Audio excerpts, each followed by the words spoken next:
Hey, I'm Tara. Wow. Y'all, it's a Wednesday. Hi, I'm Tara Lynn of Geek Saga Entertainment here with my co-host Manny for the Geek Saga Show series, The Media That Made Us.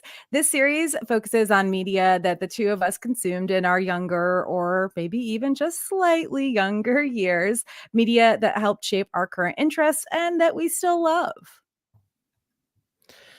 So I'm Manny, and for our third Media That Made Us Oh, this is the episode, fourth one, huh? That's my bad. uh, I knew I would forget something. I always do. so I'm Manny, and for our fourth Media That Made Us episode, we're continuing our coverage of the reimagined Battlestar Galactica series and discussing what we are calling the Pegasus Arc, which includes episodes 10 through 12 of BSG Season 2. Before we get started, just a heads up that you can follow me and therefore all of the Geek Saga endeavors at a Geek Saga on Facebook, Instagram, Threads, TikTok, Twitter, and YouTube. And you can find me on Facebook and Instagram at Manissimo Art. Last but hopefully not least, we hope that you'll check out the Geek Saga Entertainment Patreon with 10 tiers ranging from $1 a month to $40 a month. It's a great way to support us and receive some fun perks in return, including early access to all of our podcasts, be they podcast versions of live episodes like these or podcast only eps. Plus, like I said, some other fun stuff. You can check it out at patreon.com/geeksaga_entertainment. Our format for these episodes includes our top 5 moments that made it. Basically, our hot takes from the portion of the series we're covering, followed by any insights we've uncovered from rewatches and or being longtime fans. And we might only be talking about 3 episodes this time around, but honestly, it was still kind of difficult to narrow down our top 5 moments that made it. That said, Obviously, we can't do an entire episode about the Pegasus arc without first the top moment being, well, when fucking Pegasus shows up in fucking episode 10. And the Galactica thinks they're about to be attacked by Cylons, but guess what? Nope, psych. It's actually another Battlestar, which even I think at the time when we were watching, we probably didn't expect to see another Battlestar in any way, shape, or form or capacity at all. And it just magically shows up. But there was one thing that was kind of the giveaway, and I'm gonna let Sarah start off with it. Because this is something we're both in agreement about. So let's just go ahead and start it off with you. yeah, I wanted to talk about the music in this scene because I actually honestly I didn't even think about the fact that it gives it away a little because it's kind of this like soft, weirdly romantic, like I don't know, 80s style or maybe 90s style, like synthesized music in that scene. And Dean apparently really loves it. And when I was like, oh God, I do not like this music. It's bad and dumb and I do not like it. And he was like, what? This is great. It like sets the scene perfectly. But you're right. It does give it away a little bit. And also, it's just the music in this show is so amazing. Like pretty much all of the time that it just felt weird and out of touch and out of place. I don't know. It totally was, right? Because any of the music that you see in Battlestar, like so much goes with the actual, and there's actually things that are like, oh no, it's kind of okay, but the music doesn't give it away for you. You know, it's like, oh, but this was like, I don't know what you would call this. This would have been like a hookah lounge bar in Miami somewhere, where it's like one of those trendy like places, not like a real hookah bar, but like, yeah, it's where the townies go. Like that was the kind of music I kind of heard, and when I heard this and I was like, okay, well, obviously, and even when I first watched it, like I knew there was something up because it was like, they're not going to play that. Like, you can't just tell me that you just gave me 2 seasons of just full on like taiko drumming. Okay. Anytime anything happened, like Adama stubbed his toe and it was like, like, no, no, no, no, no, no. And then now, like some random ship is another bad guy, and you're going to give me this like synth wave, this little synthesizer synth wave stuff going on. Nah, bro. We all know that there's something going on here. Yeah, yeah.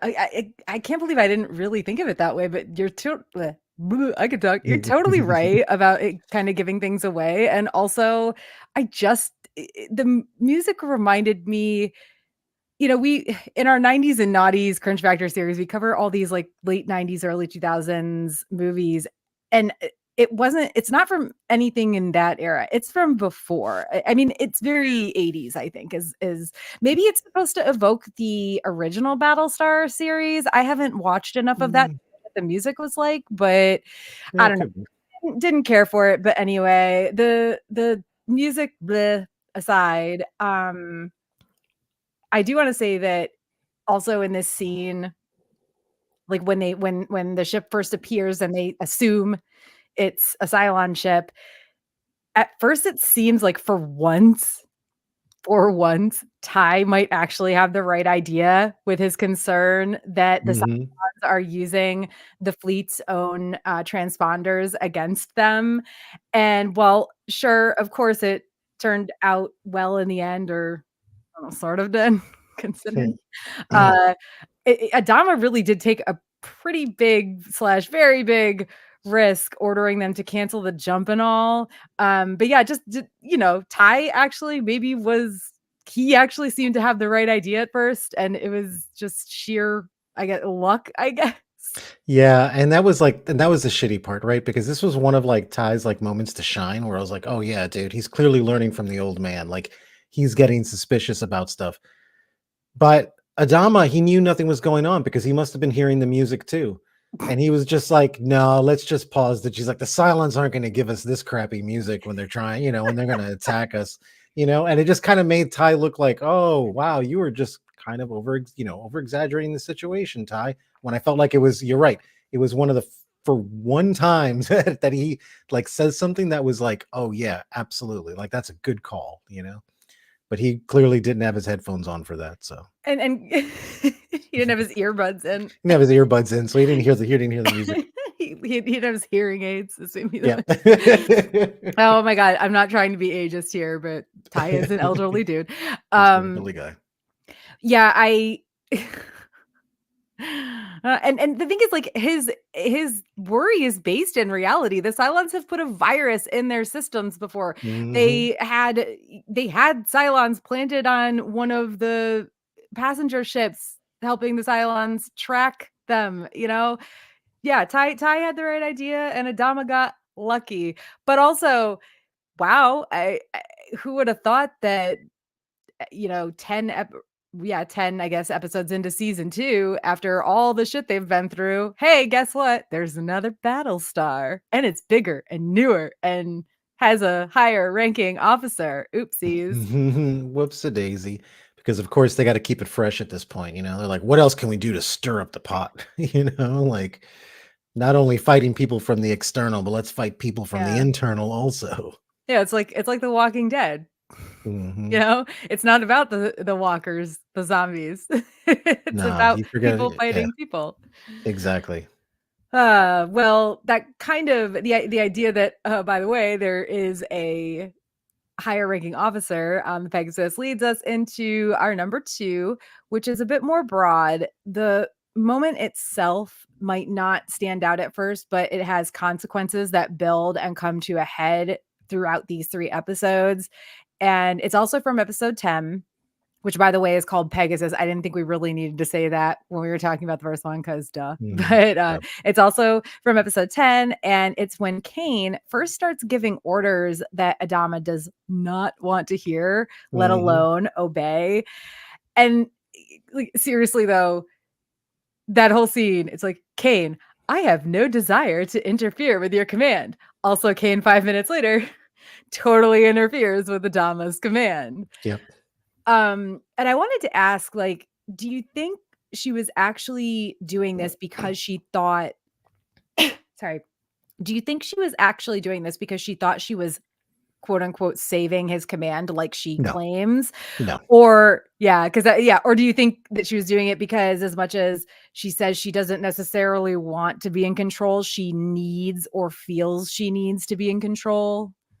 She doesn't want to interfere with his stuff as long as he's on board with her and like what she wants to do and is not going to question and is not going to Mm, do any of that, right? So when she's saying like let's just theory craft here for a second. Let's say, Adama gets killed and she puts her guy in there, right?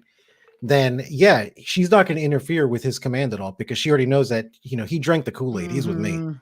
you know? So if you're not drinking the Kool-Aid, she's going to interfere. And I think about her thing, it's like, it's about control is what it is, you know? And that's what she's doing. Weirdly enough, because you said the phrase "drink the Kool-Aid," I am actually listening to an audiobook.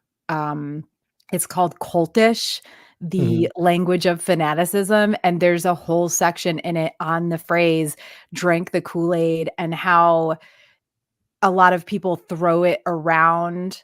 Now, first of all, it was Flavor Aid, by the way, not Kool-Aid. Not Kool-Aid. We're talking about this is regarding Jonestown for those of you who Jonestown, don't yeah. know the Mhm. phrase for some reason. But what she was saying that particularly people from that era and obviously especially Jonestown survivors really despise the phrase because they think it's thrown around about stuff that it really doesn't apply to, but in this case it really does. Mhm. So drank the Kool-Aid, drank the Flavor Aid, whatever, but it's clear that like some of her people, including Fisk, have they're following her orders because they know better than to not follow her orders. That doesn't mean they agree with them. That also doesn't mean that they're off the hook for being shitty people. No. As we kind of we see more of that in the Razor TV movie that comes much later. But it was interesting that you used that phrase, and I literally am listening to this book and just heard this whole section on it like yesterday or the day before.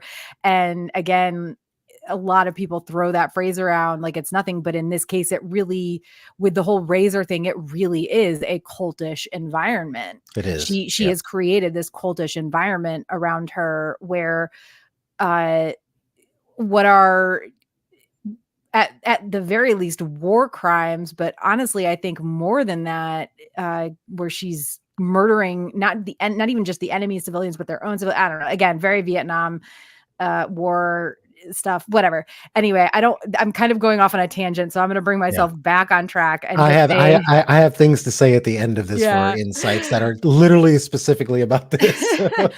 But yeah, when I asked the question, like, do we think she was doing this because she thought she was actually like she really wanted to actually save his command, or just because she wants to be in control? I'm kind of in the, I don't really know exactly what she wanted. I don't think it was just about saving his command, because when Adama, uh, when she says, "I have no desire to interfere with your command," and she tells him that she wants to integrate the crews and she wants Apollo and Starbuck to come to the Pegasus, and he's like, "I don't agree," and she's like, "Well, uh, that not agreeing is your right." That's not, I'm paraphrasing, but she has this little like smirk on her face that I was just like, Mhm. yeah, yeah, yeah. Yeah, You keep saying that exactly, and right, looking like because that." no, exactly, because, like a good leader, like, if it was me, I would've just said, "Hey, I wanna integrate the crews because now through all the fighting that we've done, you guys have gained a set of skills, my people have gained a set of skills, and if we kinda cross teach each other how we've been doing things, we would now we can take all of these lessons that we've learned and kinda work together," you know? And that's the angle I would have taken. But Kane is a fucking tyrant. Okay, straight up. She's a tyrant. She doesn't realize it yet, but she's an absolute tyrant. And when you watch the episode, you hear from all the stories from Fisk about what happened. How they got there, which we'll be tackling at a later date anyway with the movie where we'll get to see it. But no, what she did, she's a tyrant. She just doesn't realize it. So when she's telling Adama, "I don't want to interfere with your command," she's like, "Absolutely, I'm not going to interfere." It's like my kids, like, "Hey, I'm not going to interfere with your day." You right? But if you start setting the house on fire, I'm going to interfere. And then we're gonna, yeah, and then we're gonna mix, teams here is what we're gonna do. So yeah, she's a tyrant, man. And she's the law, and that's how Yeah. she is, man. Yeah. And as I mentioned, when introducing this whole conversation and Kane's decision to in fact interfere, does have it leads to a bunch of other things. Um, Maybe some good, but like honestly, all I can think of right now are the not so good slash bad. Like the integration of the crews and what comes from that, aka a lot of infighting and like posturing between Apollo and whatever the CAG's name is from. I can't remember the CAG's name from Pegasus. I don't care. It doesn't matter. He sucks. He Um, sucked. Yeah. yeah, and it also in the end leads to the bookended orders that Adama gives Starbuck and Kane gives Fisk to kill the other Mhm. leader, which of course we know does not come to fruition. Thankfully, I guess. I mean, thankfully, I don't know. I guess I'm thankful that Starbuck didn't have to do that, and I'm thankful that Mhm. despite, I'm thankful that Adama didn't go through with making the decision or giving the order fully. But I'm not going to say it was wrong. Yeah. Not going to say it was wrong. Nope. Nope. Agreed. All right. Okay, so for our top third moment, how can we not go with the scene in episode 11, the Resurrection Ship Part 1, when Starbuck comes back from her recon mission just in time to save the day, at least in terms of keeping the Galactica and Pegasus crews from going head to head in that moment. Okay, What a but scene. does this count as a triumphant Starbuck return? Because if so, we're at 3. No, I would say this is an accidental triumph, like return. Like, she clearly didn't know what was going on. She just came back and was like, what the hell is going on here? Right? Because let's face it. How many months was it in between this first episode and then Resurrection to Part 1? I think it was like 4 or 5 months.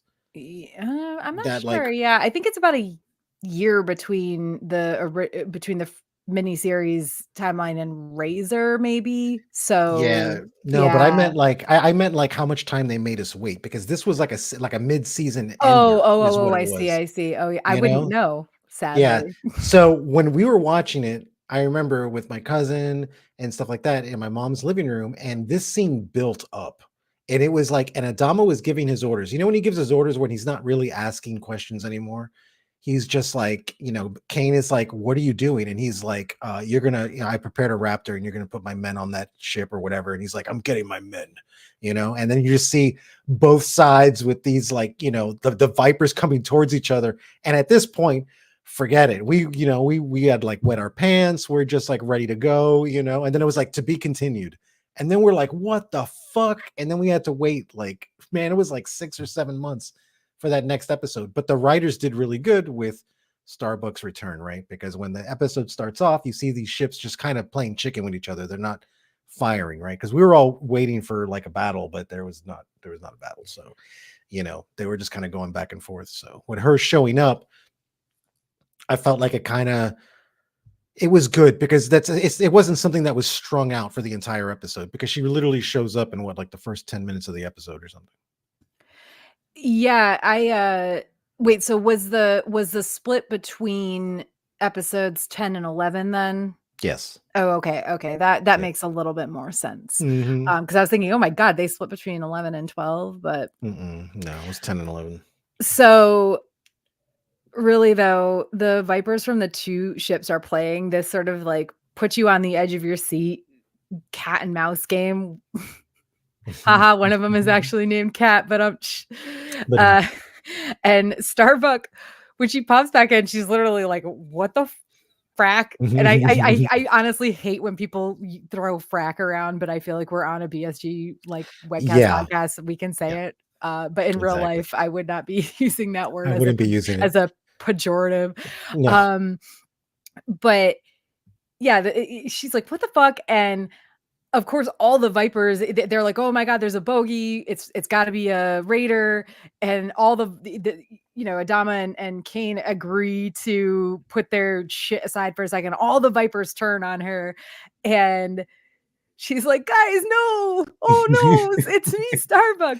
And thankfully, they stand down. But also, I have to ask you, what are your thoughts on her line? "I'm a friendly, okay? We're all friendlies. So let's just be friendly," because I think it's kind of like cute and funny, and it's a little bit like out of maybe it pulls you like a little bit out of the scene, but it feels very Starbuck. And Dean was like, "Ugh, this is bad writing." And I was like, "I don't know, I like it." No, I think it was great, because you know what it was, is that it was blood pressure medicine, right?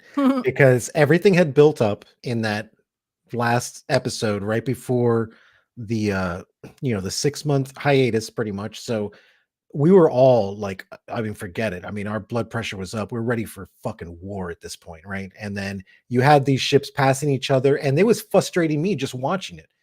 And fucking Kat's like yelling out, like she's just like fucking requesting weapons free, like give me weapons free, weapons free. Like she's ready to fucking fight, you know? And then Starbucks shows up and then does this, and everybody's like, oh, that was funny. Oh yeah, this isn't real. This is a television show. I forgot. Yeah, I don't know. I liked it. I liked it too. I liked it too. I wonder if anybody's watching this after the fact or listening as a podcast, please weigh in on how you felt. Yeah. Also about the music thing we talked about earlier, because I feel like you and I are in agreement, but also like we're ride or dies. So Yeah. Exactly. I also like how I think Adama, they're having this whole conversation about how like, oh, Starbuck came and took the Blackbird. She claimed she was going on this recon mission ordered by Kane. And they're all like, yeah, no, that totally didn't happen. And Ty Yeah. is just like, another one of her crazy ass stunts. Thank the Thank the gods. gods. The way he said it, because he sounded mad at first. He's like, another one of our crazy stunts. Thank the gods. And I was like, nice. I feel like that's how Ty always sounds. Yeah. Like, or maybe not always, but He quite does for the most often. part. Yeah, quite often he does for sure. And No, I think it was great. plus, like, not only does she basically save the day, she gets promoted despite going against Kane's orders, or maybe Kane's Kag's orders, whatever the fuck his name is. Who cares? He sucks. I think I'm just gonna call him Who Cares? He Sucks. Yeah, that Anytime we have to talk about him. guy. Like, oh, Starbuck, she really does get away with pretty much everything, and I kind of love her for that. I Me too. just, But the thing is, yeah, and the thing is that Starbuck is very much just like a maverick, and that's what Kane is also. So I think Kane probably sees herself in Starbuck, hmm. you know. So yeah, I mean, I definitely see some similarities between the two of them, although thankfully not too many. It is kind of hard to watch when Starbuck and Kane kind of become a little bit buddy buddy after hmm that. Um, do you think that Kane was playing to what she knows Starbuck wants, aka saving the people on Caprica to gain her loyalty? yes, yes. I'm gonna say Because yes. I was kind of surprised when Kane was like, "We're gonna take back the 12 colonies," and Starbuck was like, "Yeah," because like she's been gung ho enough to disobey Adama hmm to go on Rosalind's orders to go get the arrow from Caprica. It was part of that whole Tomb of Athena thing. And hmm then now she's like, "Oh yeah, I'm totally with you. We're gonna take back the 12 colonies." Like that part I don't get, but I mean, I get I, her being like, "Yeah, Kane, I want to go save those mhm. people," but yeah, do you think Kane was playing on Starbucks loyalties, or do you think she actually wanted and or meant to go save the people on Caprica? She doesn't want to save the people on Caprica, but she wants to go back and kill the Mm, Cylons that are there, right? yeah, And she needs people to again drink the Kool-Aid. So if that's what it yeah. takes to get Starbuck to drink it, then it's going to be like, great, I got another person here who's going to just blindly follow my orders because this is what we're doing. And that's what she wants. You know, Mm, that's the hold way on, I see it. and she'll yeah, Kane is feeding her like the basic stuff, and she'll tell her about what is it that Scientology believes in, like photons and Oh like yeah, yeah. weird alien. Yeah, she'll tell her about the Mhm. stuff like months later after Starbuck has already purchased Yeah. the Here's your Caprica juice. resurrection package and shit. Starbucks be like, huh? Just like, just keep drinking your little juice box. You'll believe us. Don't Oh worry my about it. god. All right. For number 4, well, it's the destruction of the resurrection ship, Oh of yeah, course. Listen, the actual moment when they destroy the ship is, like, kind of beautiful, let's be real. Yes, it's a huge win for the fleet and everything, but also considering when these episodes aired, which was, like, when was season 2? yeah. 2005-ish? 2005. So, these were filmed surely in, like, 2004, maybe early Mhm. 2005, depending on airing dates and whatnot, and production and everything. But like the CG in the fight scene on this, and granted, some of it's pretty far away and stuff, but there's those scenes where the Vipers are like flipping around, in the resurrection ships, like pointy Mm-hmm. bits, which why the fuck do those exist? Why are these ships built this way? The Cylon ships the Raiders make sense. The base stars and the resurrection ship make zero, like the way they're built makes zero Well, sense. it's kind of weird because as the show kind of progressed, they started them off as like, oh no, they're robots, they're robots. But if you notice, as the show progresses, they kind of classify them more as insects than anything else. Because if you look, they're like in a colony, and look at the way their colony looked, right? It looked like something like animals would build, or like, like an insect would build. So it wasn't just robots. I don't know. I felt like they kind of changed direction with the Cylons or what they are. It's all very pointy. Yes. Everything is very pointy. It's very pointy. A pointy. And what's with all the glass on the side of the reservoir? Why do you have glass? Why is there windows? Like, Yeah, why later is Kane able to like zoom in on, or not later, earlier, Kane was able to like zoom in and see a 6. see a 6 in there? And it's like, how are those pictures that good? Come on. Yeah, dude. Like, why is there windows? Starbucks got the fucking future GoPro attached to the Blackbird. Yep. GoPro of the future. You can take grainy photos, but somehow zoom in to see perfect image of a person. Man. But yeah, there's more to it than just the physical destruction, right? Of the resurrection, of the fight with the base stars and the destruction of the resurrection ship. There's the lead up where we're seeing Gaius being told by Head 6 that tens of thousands of Cylons are about to die and how God won't forgive this. And Gaius is like, he asks Gina 6, do you think God will forgive what we're about to do or something, again, paraphrasing. And she's like, God forgives all. And Head 6 is like, no, don't listen to her. Whoa, girl. All right. Dude. Much. And then the destruction of the ship itself is split with those scenes of Apollo floating in space, and in his head he's like floating in water. I'm not the biggest fan of like forced artsiness, which I feel like. Yeah, I wasn't crazy about him floating in the pool part. I think that was cool, like at the very beginning when they did that episode or whatever, because I think they started it off with him floating in the water. And I was like, that's cool. I think they should have just made the let you make the connection of like, oh, okay, I see what's going on here. But yeah, the destruction of the ship was beautiful. And what made it great was because they do their quiet thing, right? It's quiet. They're blowing it up. You hear the music, and it's the music of the same music that Apollo's listening to, whatever, when it shows them floating. So there was like a weird beauty to it, right?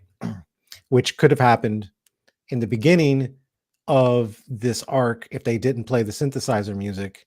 It could have been just as beautiful, and it's not. So that's how you do.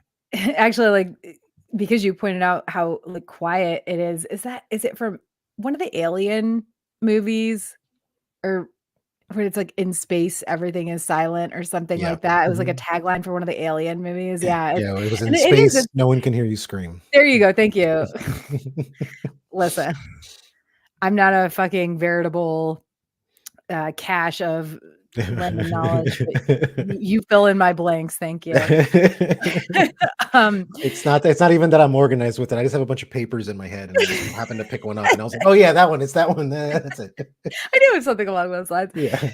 But yeah, so like the destruction is split with those scenes of Apollo floating in space, and it's also like super tense that he's not responding. You're wondering if he'll die, and meanwhile you're seeing this like really triumphant thing happening, but also you're like, but fuck, what about Apollo? And then of course right after it's destroyed, there's the whole like, will they, won't they? And we're not talking like The Office or whatever here, guys, with Jim and Pam. We're talking about will they, won't they kill each other?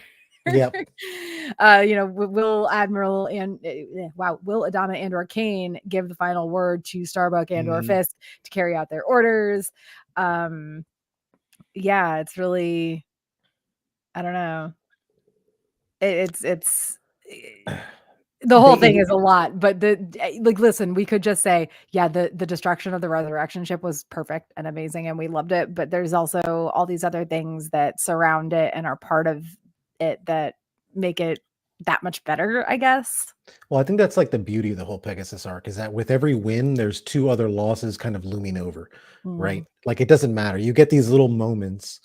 Like if you had to sum up the entirety of how you would feel watching Battlestar Galactica, you could do it just by watching these 3 episodes, right? Because you go through just about every emotion in these 3 episodes, you know, which I feel it's why I feel like this arc is like one of the best arcs throughout the entire series.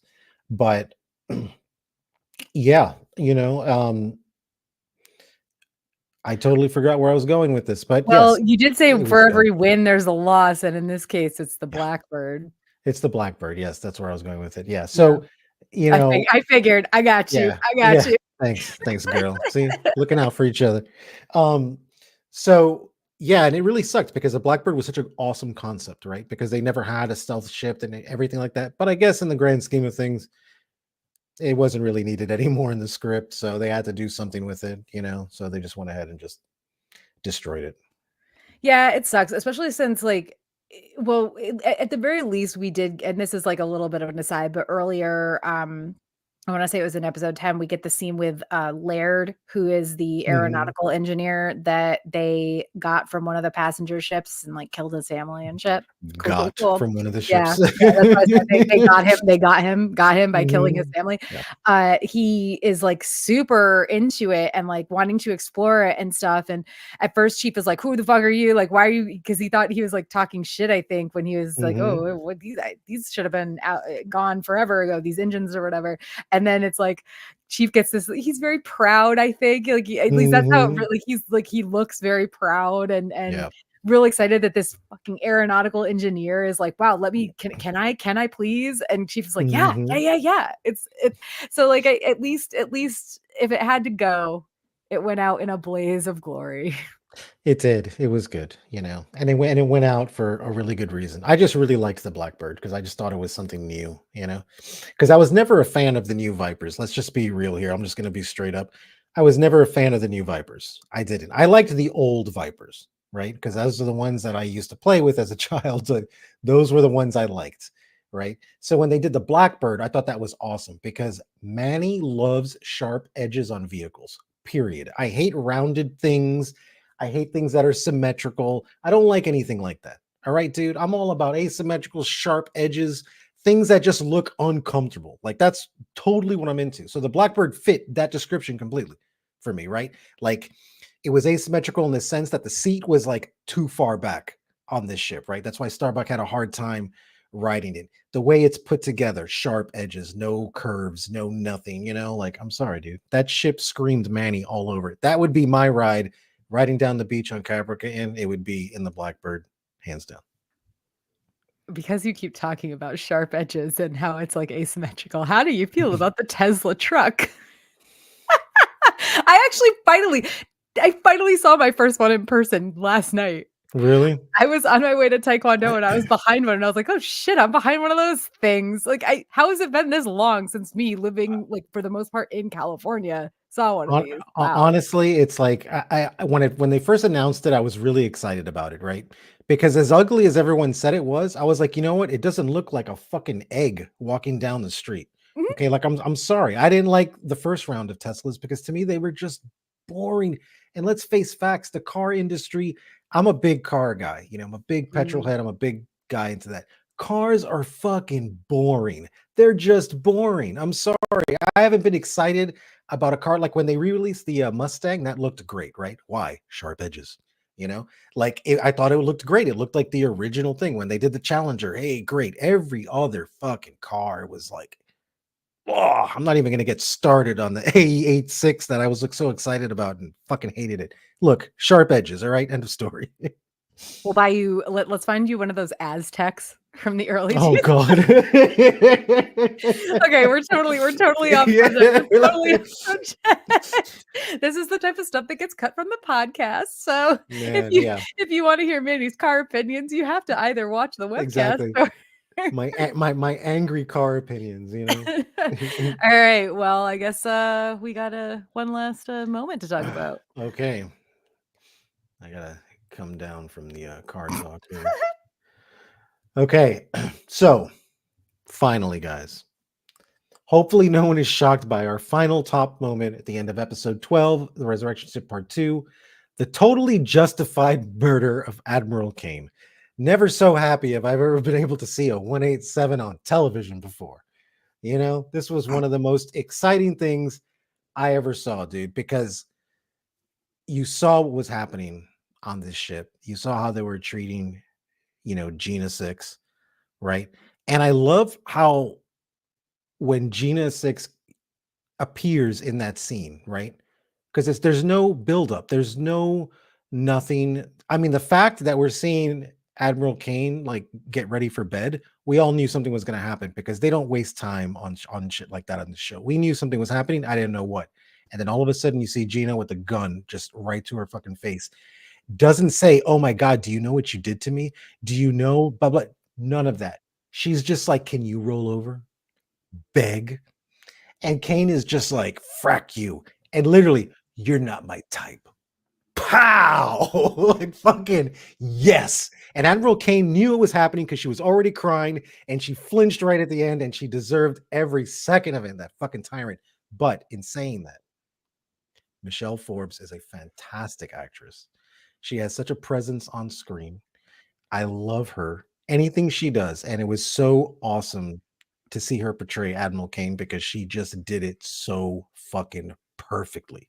Yeah. No one could have pulled that off. She did it perfect. Love her. Yeah, I think like so I guess I want to ask because for me it wasn't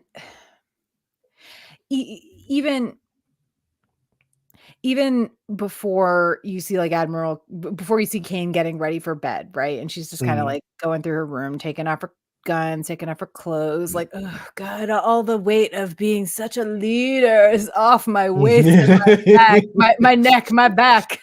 Can't believe how many innocent people I had to kill today. Oh, I'm so tired. I didn't even take a lunch break. Oh, that was me today. No lunch break. Yeah, Um, same. I literally had like some tortilla chips and salsa and an apple and peanut butter. That was my I lunch. literally, yeah, I had like a 5-minute lunch break and I stuck a Anyway, piece of bread in my mouth and was like, I'm done. Okay. but even before that, when Gina Six is begging Gaius to kill her, saying, "I need to die," and Baltar is just like, "What you need is justice," and he like hands the gun back to her, and I can't remember actually if that was before or after the whole even though I literally just watched these 2 days ago, Mhm. because I watched them and rewatched them in such quick succession. The timeline is blurry in my head, but whether there was, there's a whole back and forth, obviously, where Starbuck is like going to the command and Mhm. Fisk is eyeing Adama in the command on the Galactica. And you're like, are they going to do it? And they don't. And so I can't remember if Baltar had handed Gina Six the gun and told her like what you need is justice before or after that whole scene. I'm pretty sure it was after. I think But it like was after. if I'm wrong, someone can correct me, I'm sure. But I think it was after. And uh so even before when Starbuck didn't take out Kane, it was like, nah, she ain't making it. Like No, there's no like way. Gina Six is meandering through the ship with a gun in her hand. Mhm. I guess there's this question of like, how did she get into Kane's quarters? Because I know that she was working on the systems, but like, yo, she worked on the systems. You didn't change like that shit. Maybe it's because like she's a Cylon, so like she was able to get around any changes they Mhm. made. I'm gonna just put that as what the reasoning was behind her being able to get into Kane's quarters, but it did not at all surprise me. Like I knew Kane wasn't making it. Yeah. Not I mean, whether it was gonna be the end of this episode or the very beginning of the next one, I knew she was gone Oh, once yeah. Gaius put that gun in Gina's hand and said, "What you need is justice." Yep. Yeah, I knew she was going. I didn't think it was gonna be that soon. But again, God bless the writers for not wasting their time, and they Yeah, keep the story going. They did great with that. yeah. Alright, so now we're gonna talk about some insights that we have gleaned from being longtime fans, but as in our previous BSG episodes, while we're covering this show, I'm going to refer to most slash all Easter eggs or bloopers or whatever that I mention as Dean sites, because my partner Dean knows way more about this series than I do, and really more than I ever could. And he won't stop pointing things out to me, and I've long ago lost track of what I knew before I knew him. So for tonight's Dean sites, uh, I'm just going to say, I'm going to preface this one with, I did not want to put anything about this as a top moment. And I really, really don't want to have any actual conversation about it. But apparently, the original version of the attack on Sharon had Hilo and Chief not actually getting there in time. I don't think I need to give Yeah. any more explanation on that. I just want to say that it's like fucking bad enough as is. Like what happens to Mhm. her is bad enough as is. And I'm really, really, really glad they didn't take it any farther than they did, because like, ew, no, fuck, Mhm. gross. That is all. Yep. When Dean told me that, I was like, ugh, Yeah, I'm no. glad they did it. Yeah, that would have been Yeah, I mean, maybe not, like, if I had been watching this live in, like, the mid-aughts, maybe wouldn't have been, like, a thing I stopped watching the show mhm. for. And to be honest, even when I was watching, because I watched the early seasons, like, right before the final season ended, so, like, maybe it even or right before the final season started, maybe then it wouldn't have even been something that, like, made me stop watching the show, but, like, it would be something I skipped the fuck over if they showed it on screen. And I can't really even watch the scene as it exists. So yeah, really glad they didn't do that. The other one is in episode 11, Resurrection Ship Part 2, when Apollo is floating in space. Dean pointed out that they actually added a flap to the arm of that flight suit, and only that one flight suit, just so that they could get the shot where Apollo pulls back a flap to look at the oxygen The gauge. oxygen gauge. Just like, I get it. I get it. I really do. But also, wow, guys, that's like you created a whole extra thing Okay, just for so this. it is, right? It was weird. However, maybe they just didn't trust the like the pressurization inside the Blackbird, since it's an experimental airplane, right? I mean, that's like the best thing I can come up with, you know? But you're right. I mean, it is weird that it's just for this one thing, but then I'm like, well, technically he's like a test pilot, so maybe that's just what it is, you know? Because Yeah, Dean with his like sometimes sorry, I dropped something. Dean with his sometimes like insider info. I think the way he put it was that they did this on purpose just for that shot.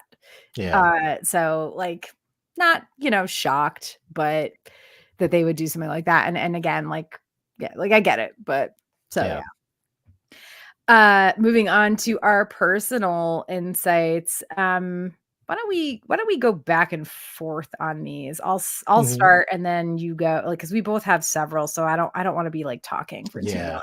Yeah, we can both go through. Okay, so episode these aren't necessarily going to be in chronological order because they're just random notes that I took and I didn't like timestamp them or anything. But in episode 11, I definitely lulled over when they're meeting on Colonial One, the neutral ground, after the whole standoff between Mhm. the Viper pilots with and Galactica and Pegasus, etc. When Rosalind says the Pegasus would best the Galactica in a fight, and Adama's just sitting there like arms crossed, like, and gives this petulant like, "I wouldn't bet on that," or It's like "No, he's I wouldn't pouting count almost, on you that." know? Yeah, Yeah. it was so good though. It was so Quippy. I good. was like, man, he's got quips. I like this, It dude. was I like so this. funny. Oh my god. All right. So what's your first one? Oh man, when fucking Admiral Kane steps foot on the Galactica and she's like, welcome back to the fleet. I was like, biatch, we are the fleet. What are you talking about? Like, you have one ship, we have the president, and we have everybody else. Like, yes, I get it that you're the highest ranking person, but Mhm. you know who's higher ranking than an admiral? the president, you know? Well, So possibly not in a time of war, but maybe not in a time. Well, yeah, I think I yeah, don't know. On detached service, because technically the president is there, and that's the yeah. commander in chief, Yeah, I you mean, know? listen, So I said the same fucking thing. Like, "What? Welcome back to the fleet." "Whatever, girl." And Dean was like, "Well, no, Kane is higher rank, so technically Pegasus is the fleet." And it's like, "Yeah, but they're one ship, and Adama has all the passenger ships and the president, like you said, and the Galactica has been protecting them, and, like, don't fucking play semantics with me, Dean." yeah, no, dude. I'm like, "Babe, we got the president, you know, like the president is here right now, you know. We're not fighting in combat currently. The president is here. She's the commander in chief. And Kane knows that because Kane actually sat down and talked to them and she didn't say anything. She could have just stormed off. If she was like, I'm the highest ranking person, she could have just walked right out of Colonial One and been like, fuck you. Or she could have just marched in there with her people and been that's it. So obviously she respects the chain of command. And last time I checked, the president is on top of that. So technically, the Galactica is the fleet. They just showed up later. They're just like, hey, I'm partying with mom, and then dad shows up later, right? It's like, oh yeah, hey dad, oh yeah, cool, hey, but I'm here with Mom's mom, you always know. the one who gets custody, guys. Exactly, yeah, Well, maybe not exactly, you always, know. okay, not always, and not always rightfully, but just saying. Yes. Well, speaking of mom, AKA Roslyn, yo, when she's just like, "Well, you gotta kill her," to Yeah. Dama about Cade, I mean, it's fucking great. Like, because you don't expect that out of her. Like, you know that she's got steel in her, right? Mhm. You know that she does after all this time, and she has absolutely, like, gone against Adama and, listen, she's pulled some shit, right? But you do not do you really expect Roslyn? Like, that's something you maybe expect out of, like, Ty, maybe Starbuck, I don't know, but, like, Never had a Rosalind's like, "Well," Starbucks. and she's so, like, blasé about it, like, "Well, you Mhm. gotta kill her, She went obviously." really, yeah, she went really street with that She one, went right? hard. Because yeah, because I was expecting her to turn around and be like, "Hey, you know, Kane is a problem that we can't deal with moving forward." She would have said something presidential. She just looked over and was like, she's gotta get whacked, man. We're gonna have to whack her, you know? And it's like just like nothing. Like I mean, but I think at this point, her and Adama have that relationship where she feels Mhm. comfortable, like, just saying what's on her mind, and Yep. I'm here for it. Yep. Okay, next one for you. Okay, so Oh, this is this one dark. is this one's dark. Okay. So the brutality of the quote unquote prisoners, right? Dealing with Gina and Boomer, right? Is really a stark reflection of what was happening in the real world about a year prior. Not even a year prior. They were probably filming it almost at the same time as it was happening, right?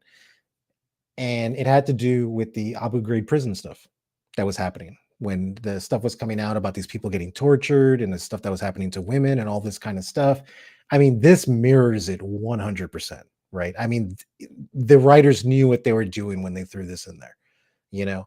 And that was like a hard one because I watched this again and I was looking at it, I was like, oh yeah. And I remember kind of putting that together when I was like younger, you know, when I had watched it. And then I thought about it and I was like, oh yeah, because then it makes sense, right? Because even like Fisk, right? Like I personally liked Fisk. Fisk seemed to be like a very down to earth, normal kind of guy, you know. And when he like walks out of the cell where when he saves you know, the chief and Hilo, and then he's just like, you know, you, you can't rape a machine and just kind of like walks away. And it's like how callous to like look at another life form and be like, well, they're nothing. And that's the way the world saw what was happening in Iraq, was that those people weren't people. So you can just do whatever the hell you want with them, you know? And this was a perfect, if you watched Battlestar and that disgusted you, what was going on there and what they tried to do to Boomer and what they did to Gina, but then you saw the Abu Ghraib prison stuff and that didn't disgust you, you have a fucking problem, a big fucking problem. Okay. Because it's Yeah. just dehumanizing, you know? Yep. So we'll just end it there because that one is dark, but that it was definitely like a mirror to what was going on in the real world. Well, and that actually feeds really well into the next insight I was gonna talk about, which is Doc Cottle being Yeah. so fucking great. I don't know if I think it was in Resurrection Ship Part 1, but it doesn't really matter what episode it was in. He and Adama are talking with Sharon after she was assaulted. And now granted, like I'm not saying Adama is doing anything wrong here. He's not. But Adama starts say like they at one point Adama says like the attack, and she's like, oh, that's what we're calling it now, an attack. And it's like, well, yes. So I guess maybe she was wanting or expecting them to call it an assault. Either way, it's bad, of course. And Adama is maybe just not using the right language or the language she wants. Either way, like Adama starts saying to Sharon, what happened to you? And we don't know, we'll never know what he was going to say next, because Coddle like interrupts him or maybe finishes his sentence. I'm not really sure, but by saying very pointedly, was unforgivable. And Doc Coddle is a hard ass. Like, he really is. Like, he doesn't cut corners. He's an honest, pulls no punches. Right, exactly. He's an honest fucking person. And I think that even knowing that about him from, the previous however many episodes, and the mini series, however many episodes in season 1, the 10 previous whatever episodes in season 2, just like when he interrupts Adama and finishes that sentence by saying was unforgivable, so not just pointedly, forcefully, it was like I got like chills, and I was like, oh, okay, Doc Coddle is my favorite right now. Like, he's my favorite. I like, don't fuck with Doc Coddle. I love it. I love him. I love him. It was good. It was like it was just like a stopper, right? So when he said that, everything just kind of stopped, and it was like, yeah, that's exactly what it was. It was unforgivable. Yep. No, like, no other words needed other than thank you, Doc Coddle. You are amazing. Yep. All right, what's your next insight? The next one I really liked about this is that what you see here is like the tale of two sides of the coin, right? When you see the way that Admiral Kane leads, and you see the way that it's a tale of two battle stars. A tale of two battle stars, exactly. So you get to see this like dichotomy of intellectual survival versus destructive survival, right? So in destructive survival, because in its essence, right, let's not pull any punches here. In its essence, survival is very selfish, right? Because it's about you being safe. That's how we're wired. It's not that it's a bad selfish, right? It's just that's how we're wired as people. So we have to survive. However, there are many ways. There are many what do you call ways to survive that are acceptable and ways that are not, right? Like, I need to work my ass off to survive, right? Now I can survive if I go rob everyone down the street and I do all these bad things and I do this stuff, right? So me and my house can live, right? So me and my house can survive because I have kids here, right? And we got to survive. So here's how we're going to do it. That's destructive survival, right? Because you're laying waste to anything that's coming across your path so you can survive. And we see that with Admiral Kane, right? Because Admiral Kane, that's what she does. She strips the fleet. She kills people's family to get them on their team and do all this kind of stuff. Is she trying to save the human race? No. She's trying to save her ship and her crew, right? As opposed to the intellectual survival, which is what, Adama's doing with the president, right? Because even Adama in the end, he was going to start off just like Kane, right? And then he's like, hey, it's time we start making babies, right? So now it's like, okay, so now we're getting into the intellectual side of it now, to where it's like we can't risk everything to give the enemy a bloody nose, and it's going to hurt us, or it's going to like take away people from the last of the human race or whatnot. So I think it's really cool to kind of see that like that dichotomy of both sides, because they're both doing the same thing. They're both trying to survive. It's just that one is doing it by literally going scorched earth on everything, and the other people are just trying to go in peace, is what they're trying to do. And they're like, we just want to be fucking left alone. When the Silents show up, yeah, we have to fight them, but we're just trying to get out of here. Yeah, and I will say that some of the later episodes, the next set of episodes we're going to discuss, are going to go into some other, like, some dark things that happen in the main fleet. But the main fleet, like I called it, the fleet. But well, I mean, and speaking of like some of the fucking shitty decisions that or orders, not decisions that Kane made, but orders that Kane gave.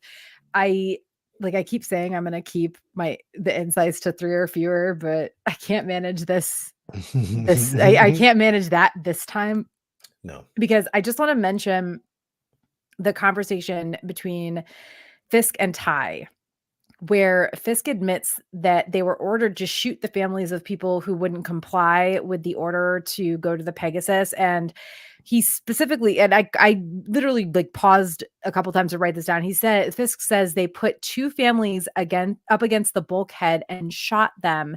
And I'm just saying this because I want to remember to talk about this more when we cover Razor, Mhm. because originally we were going to include Razor in this because we had both forgotten that Razor actually takes place after like so many of there's so much stuff that happens before. While Razor is the backstory of Kane and the Pegasus, it includes way too much from a timeline Mhm. that happens after this for us to have talked about it in this episode.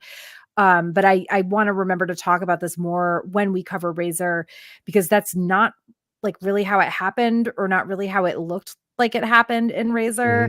Mhm. So this is more of a reminder to myself for later, but still, it was interesting to me to like, having watched these 3 episodes, then watched Razor, then I was watching these again to just make sure that I wasn't going to mess a timeline thing up in my head. And I saw Mhm. that conversation between Fisk and Ty, and I was like, wait a minute, that doesn't sound like how that actually happened with the families. So anyway, yeah, something to look forward to if you are watching or listening to our Battlestar episodes. Yes. All right, your last one. The adorable kiss between Adama and Rosalind at the end. I mean, dude, we all knew this was coming, right? I knew it was coming from like the start, right? Because they were just kind of at odds with each other, and it was like disrespectful. He was disrespectful to her really at first, didn't really take her seriously or anything, but she really has shaped him the entire time. Like she was shaping who he was as a person the entire fucking time. And you get to see him with this little, even though he is kind of a softie to begin with, he always has been. He's still like, he still needs some softening, and she's there to kind of like fill in those gaps. And also, they're both in extreme positions of power, right? And they don't really have anybody else. They have each other, and not that I would ever want to be in a fleet where the president and the commander of the fleet are together, because I would never trust it. But it was really cute. And he had just gotten, she had made him into an admiral, which was like really sweet and really cute. And just the way he's smiling at the end and the way she smiles at the end was just, it was like some grade school shit, and I loved it. Yeah, I'm so glad that you added this one because like you said, like, ah, like she promotes him, and then they have this sweet little kiss. And I will say this, like, perhaps watching it, not watching these live, like not having to wait from episode to episode, and watching them much faster, I actually didn't see any sort of like romantic entanglement. I think involvement's probably a better word. It's not entanglement. It's Mhm. not bad. I didn't really see that coming yet, or really like right up until these couple episodes, honestly. And I don't think that's a bad thing. And also it could be that like when I watched it, I was so much younger, and like Mhm.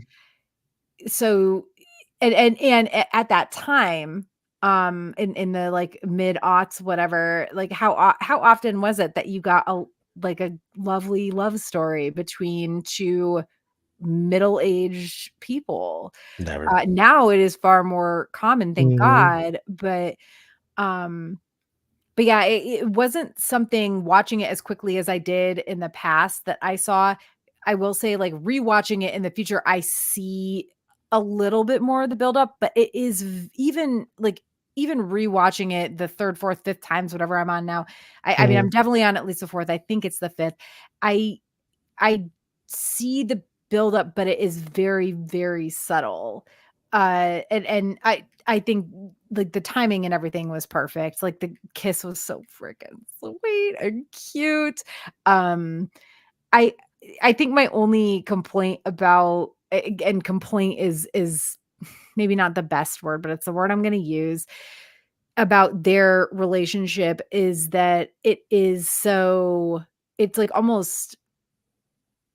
it's almost too subtle. Like, obviously they have to be kind of separated in public, right? Like, Mhm. people might know that they are having a thing, but they have to be careful about it. I understand that, but I feel like it's almost like too subtle. But that also it could be a whole like, oh, well, I'm looking at this from a 20 something point of view. And in that time frame, people would have been like, ew, gross, old people. I don't Yeah. know. Like, to me, it was fucking adorable and I loved it. But Yeah. yeah, like, zero complaints. And I love them. I love them together. And you're right. The whole like who they I mean, you can't say they only have each other because they obviously both have people who are part of who they care. Like, yes, Billy is Rosalind's aide, but they both care about each other. But that's like, it's like a mother-son thing. And Yep. same thing with Adama and obviously Apollo, duh, Yeah. and Starbuck, Starbuck. father-daughter sort of relationship. Uh, Adama has Ty as well, but there But is even sort of Ty is not, yeah, but even Ty is like he's not like an intellectual equal to him, right? Because Ty has no, always right, been yeah. like Ty is like perfect for him in the sense of like the buddy cop thing, right? Like Mhm. perfect for that, right? But for somebody who's like the intellectual equal, someone who's actually going to challenge, Adama was Rosalind, you know? And when I saw the way they were with each other at first, and then he kind of kept caving in because he kind of knew she was right, which means that like he's listening to her, Mhm. and taking her seriously, like, well, you know what? And so I don't know. I kind of saw it. It was extremely subtle, but like I totally saw it, and I Oh, always hoped for it, like I was always like, man, I really hope because they both deserve some happiness. yeah, Jesus Christ. After everything, with everything, Yeah. etc. Yeah, no, they're fucking adorable. Hmm. Um, I mean, like, if I were to talk about like top, uh, 5 or 10 TV couples of all time, they would absolutely be on that list. Hmm. And I think like I do have some qualms about their relationship going forward, only because obviously like when everybody gets to New Caprica, like Rosalind's on the surface, Adama is on Hmm. the ship. They're apart for a long while. Yeah, I wish that we had, but I think it's qualms like as in I wish we had gotten more Yeah. because they deserved more, but this is just the start of them deserving more. I Yes. don't know. It's so More. cute. It's Yes. so fucking cute. It's so fucking cute. And Yes. like when when I was putting in my notes for this episode, I was like, "Oh no, I want to add this one, but I have so many insights." And then I saw you had added it like as I was adding other things, and I was like, "Oh, there we go. There we go."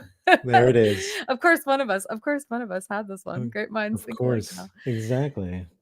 Well, any last like thoughts or conclusions about the Pegasus arc? Because It it's a was a lot, lot. man. Yeah, it's a lot, but I think this was probably one of the more heavier arcs out of all of it. It's the one that had to happen, but it dealt with a lot of serious shit, like at the time and stuff like that, in particular with prisoners and Mhm. and seeing your enemy as people and not just objects. Like this tackled a lot of that, and I feel anyway made a lot of people think, which was good.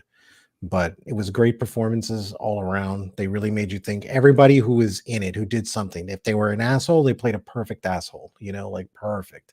If they were, just a dumbass, they played a dumbass perfectly. Like everyone, I feel like, I mean, everyone is great actors, but I feel like when it comes to like guest appearances, like people that were not normally on the show, they really Mhm. all brought their fucking A game. Even, even people like Fisk, man, the guy is so goofy almost, but he was just fucking great. When he walked into that cell with fucking Hilo and the chief and the way he mouthed off to his own soldiers, like whatever, like, I mean, gosh, I was like, dude, that is some authority right there. And he wasn't fucking anything before he got on there, Like, I was like, I don't know.